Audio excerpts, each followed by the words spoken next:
कि विधायकों के समर्थन के लिए बहुत बहुत शुक्रिया। साथ ही वो कह रहे हैं विधानसभा अध्यक्ष का भी आभार मैं जताता हूं, क्योंकि असम सरकार में अब ये कि हम लोगों का जो 2 घंटा का छुट्टी है वो हमें नहीं सही है। हम ये 2 घंटा भी काम करूंगा। ये जो प्रैक्टिस थे ये 1937 में शुरू हुए थे। कल से ये प्रैक्टिस को बंद कर दिया गया है। आप आरोप लग रहा है, विपक्ष के बड़े बड़े नेता आरोप लगा रहे हैं कि सस्ती लोकप्रियता पाने के लिए और एक खास वर्ग को खुश रखने के लिए ये सारी कवायद आपकी तरफ से। देखिए, ये तो जो डिसीजन हुआ उस डिसीजन में वो खास वर्ग का विधायक लोग भी थे। ये तो एक सर्वसम्मत सिद्धांत है, ये मैं लिया ऐसा नहीं है। ठीक, चलो। हेमंत बिस्वा शर्मा की तरफ से बताया गया कि 1937 का ये कानून जिसे खत्म कर दिया गया है, अलग से जो नमाज के लिए जुमे के दिन 2 घंटे का ब्रेक होता था वो अब से नहीं होगा। यानी कि असम विधानसभा के भीतर जो विधायक जो नमाज पढ़ने के लिए 2 घंटे का ब्रेक लेते थे वो अब नहीं मिलेगा। साथ ही साथ विधानसभा में जो बाकी लोग काम करते हैं, जिन्हें जुमे की नमाज के लिए 2 घंटे का ब्रेक मिलता था, उन्हें अब ब्रेक नहीं मिलेगा। और असम सरकार का कहना यह है कि ये सब इसलिए किया जा रहा है ताकि काम सुचारू रूप से हो सके और किसी भी तरीके से यहाँ वक्त बर्बाद ना हो या फिर किसी भी तरीके से उसके सदुपयोग से हम दूर ना रह जाएं। जुमे की नमाज पर असम सरकार ने लिया है बड़ा फैसला। अब असम विधानसभा में नमाज पढ़ने के लिए 2 घंटे की छुट्टी नहीं मिलेगी। असम के सीएम ने कहा कि ये प्रथा मुस्लिम लीग के सैयद सादुल्लाह ने 1937 में शुरू की थी।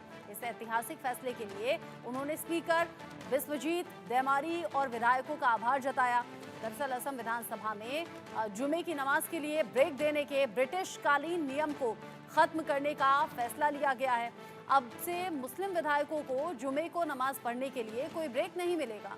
ये फैसला असम विधानसभा के अध्यक्ष बिस्वजीत डेमेरी की अध्यक्षता में हुई एक बैठक में लिया गया।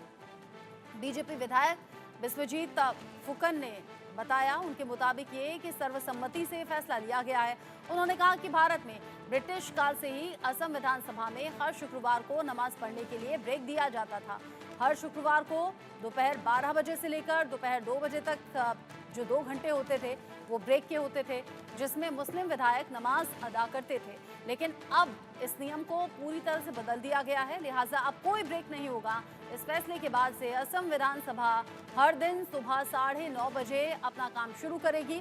हालांकि अब तक असम विधानसभा का समय सोमवार से गुरुवार तक सुबह 9:30 बजे से शुरू होता आया है, जबकि शुक्रवार को विधानसभा सुबह 9 बजे से शुरू हो जाती थी, ताकि जुमे की नमाज अदा करने के लिए 2 घंटे का ब्रेक दिया जा सके।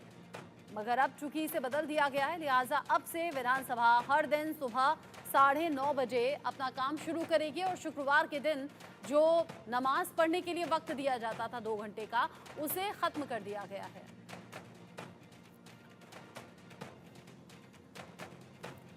जुमे पर मिलने वाले ब्रेक के खत्म होने को लेकर सियासत खूब गर्मा रही है। जुमा ब्रेक खत्म करने पर सियासत गर्माई। तेजस्वी यादव का हेमंत बिस्वा शर्मा को लेकर सीधे तौर पर बयान सामने आया, निशाना उन्होंने साधा। उन्होंने कहा कि सस्ती लोकप्रियता चाहते हैं हेमंत बिस्वा शर्मा, ये तेजस्वी ने कहा है।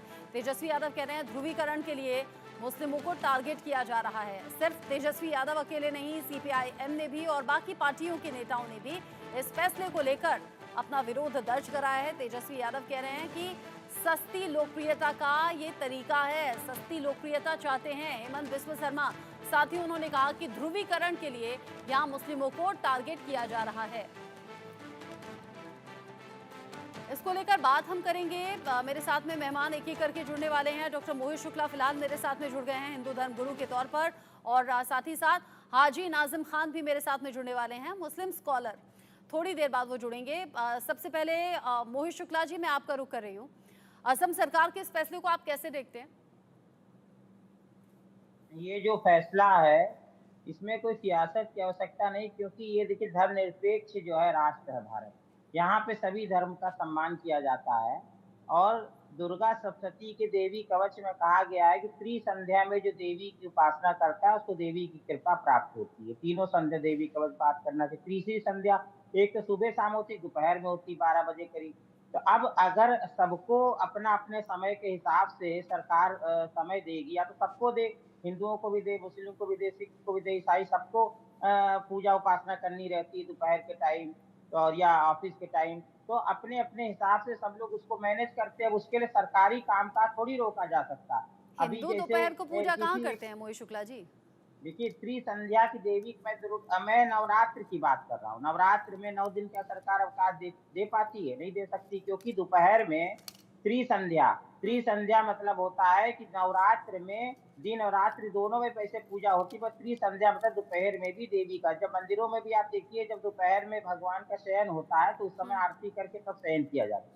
तब कोई कहेगा कि भाई हम जो है उस समय जाना चाहते। मेरा कहने का भाव ये है कि सबके अपने अपने ठीक है, अपने अपने हिसाब से किसी के नमाज का समय, किसी की पूजा का है, तो उसके हिसाब से सरकार नहीं कार्य कर सकती। सरकार जो है वो अपने काम काज के हिसाब से निर्णय लेती है। अब किसी एक पक्ष को तुष्टीकरण करने के लिए पहले ये नियम बना दिया कि भाई ये जुम्मे की नमाज 2 घंटे समय दिया जाएगा और बाकी पक्षों को नहीं, नजरअंदाज कर दिया गया। तो इसी हिसाब से जो है सरकार ने अब ये निष्पक्षता का निर्णय लिया, इसका सबको स्वागत करना चाहिए। हम्म। इसमें किसी को कोई सियासत या आपत्ति होनी नहीं चाहिए। अब पॉलिटिकल पार्टीज अलग अलग तरीके से सवाल कर रही हैं। वो कह रही हैं 1937 से अब तक काम नहीं हो रहा था क्या? देखिए काम हो रहा था, नहीं हो रहा था, मगर किसी एक पक्ष को आप जो है छुट्टी दे दें और बाकी पक्ष की बात ना सुने, तो ये भी तो जो है वो गलत है। भाई सबको अगर लेके सरकार, इतने सारे धर्म जो है यहाँ पर रहते हैं भारत में, तो अब सबकी छुट्टी सबके हिसाब से तो नहीं की जा सकती। अब हम तो कहेंगे नवरात्र में 9 दिन छुट्टी रहनी चाहिए हमें, जब करना रहता पूजा उपासना सब करनी, तो क्या 9 दिन सरकार छुट्टी दे पाएगी? या श्रावण मास में हमें नित्य जो है भगवान शिव की आराधना जब करना महामृत्युंजय का, तो क्या भगवान जो है गवर्नमेंट हमें भगवान शिव के लिए छुट्टी कर पाएगी? तो सबका अपना अपना, मेरा कहने का है इसी प्रकार से इस्लाम में भी रमजान का महीना होता है और तमाम जुम्मे के दिन, शुक्रवार के दिन नमाज होती है, तमाम तेजस्वी नियम यादव ये है। कह रहे हैं कि सस्ती लोकप्रियता का तरीका है और ये ध्रुवीकरण की कोशिश है। ये सिर्फ मुस्लिमों के खिलाफ लिया गया फैसला है। पिछले दिनों भी मुस्लिम धर्म को लेकर कुछ तब्दीलियां की गई। हालांकि वो अच्छी बात है, बाल विवाह को रोकने के लिए था और सभी के लिए एक से कानून बने, वो तो बेहतरी के लिए फैसला था। लेकिन लोग कह रहे हैं कि सब कुछ मुस्लिमों को लेकर ही क्यों?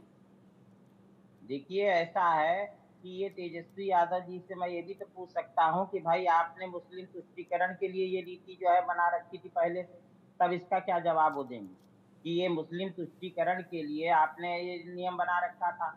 और बाकी आपने, अगर ऐसा था कि आप जो है किसी को धार्मिक नहीं, छुट्टी तेजस्वी दे रहे कैसे थे तो फिर बनाएंगे? सबको देना चाहिए। 1937 का फैसला है ना, तेजस्वी कैसे बनाएंगे नहीं, इस फैसले को? तेजस्वी जैसी विचारों और भी लोग कह रहे हैं ना, अभी आपका मैंने सुना जैसे सीपीआई कह रही है और भी पार्टियां कह रही हैं, तो मैं उन सभी पार्टियों से पूछ रहा हूँ, पार्टी तो उनके जो भी पहले उनके प्रतिनिधि रहे होंगे या जो भी नियम, तो नहीं, इन पार्टी की पार्टियों ने विचारधारा फैसला पर नहीं, मैं बोल रहा हूँ। 1937 का फैसला है मोहित शुक्ला जी। 1937 जी जी। आजादी से भी पहले का, तभी से चला आ रहा है ये देखिए, नियम।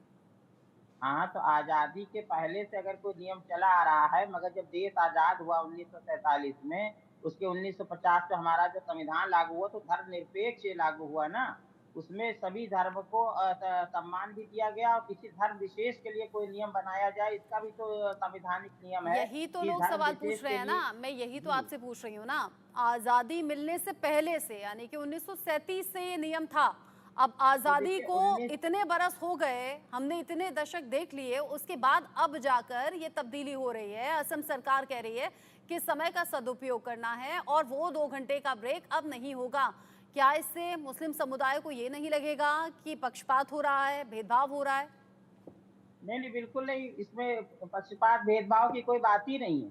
क्योंकि देखिए हमने अभी आपको बताया कि हम उसी जैसे मुस्लिम अगर ये बात कहेंगे कि भाई हमको ये छुट्टी दी जाए, तो हाँ। हिंदू भी अपने जो है साप्ताहिक उसमें जिस इष्ट देवता की पूजा उपासना है, उसकी छुट्टी की मांग करेंगे। नवरात्र में 9 दिन तो सभी लोग व्रत रहते, पूजा करते, तो उसके रोज हवन करते, तो उसके लिए समय की मांग करेंगे। वो कहेंगे हम सुबह तो देर से आएँगे 2 घंटा।